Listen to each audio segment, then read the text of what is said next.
Hey there, Avi. Hope all is well. Finally getting a chance to record this now, November 3rd. So just recapping the meet from the weekend. All in all, was a great meet. I've already gone into great detail via email as to my thoughts, what was going on in mind at the time. But this is good because it'll show you, kind of bar speeds of every attempt. You can gain a sense of how I was feeling, kind of in my body language. You can see how I was the first person squatting, benching, and deadlifting for every attempt. So that definitely impacted things a little bit from the spotting end.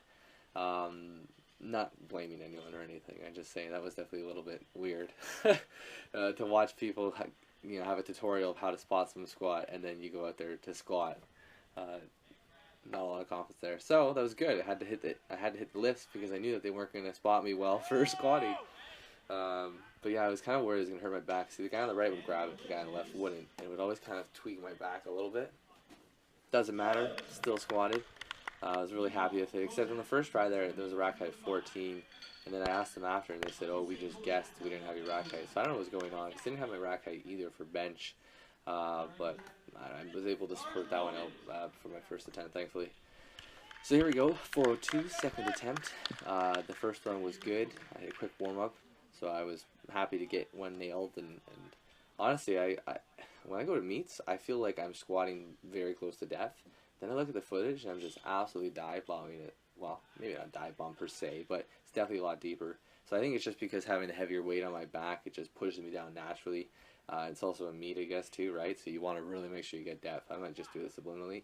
So that's something I want to work on, because definitely is not the most optimal way to squat. I could definitely improve on that. But it has improved tremendously since my last meet and before that and before that. So continually progressing, that's all that matters. So here we go, 187.5.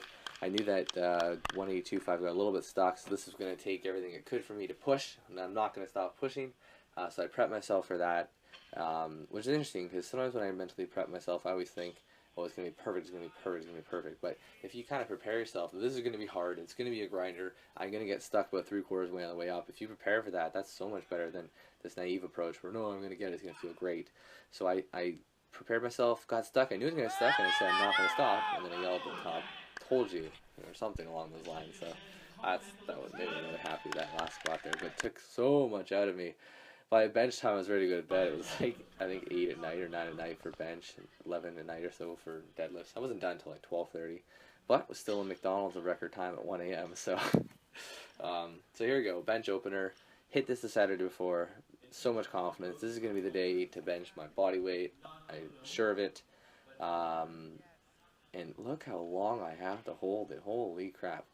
I definitely think when it comes to training, I'm going to practice holding it at the top for longer and having a longer pause. Even if it affects me initially at first, I'm going to prepare for worst case situation because that made me feel a little nervous.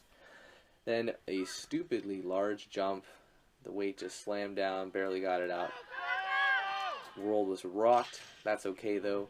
Let's do this. All the confidence in the world, and then I unrack it and realize I'm not going to be able to do this. So that was hard to get over 3 times in a row, but I was able to talk myself out of it. Talk to my girlfriend, talk to Jamie, and I said, you know what? You love the deadlift. This is your thing. You got to finish the meet strong. So they're right. So ate a bunch of chocolate bars and chocolate chip cookies. Made me happy, but chugged a Monster. Hit my opener, 490 pounds. I thought it was 496, so I had to do the math after this to figure out what the total was going to be. It was going to be improvement. Anyways, so that went well. 523 was also going to go well. I wasn't even really focused mentally on deadlifts. I was just kind of so tired, so out of it, just ready to get done. Not really good attitude, so it was taking me a lot of time to get into this. And then by this one, I was like, you know what? All right, let's go for it. Let's go with the same mentality I had in Niagara and just not care. If I get it, I get it. And it's going to feel easy in my hands. That's what I was thinking. Yeah, and I grabbed my pec there for a second just because, I don't know, I felt really tense in my pec, and I think it was from the benching. So sure enough, I get a call for hitching on this one, unfortunately.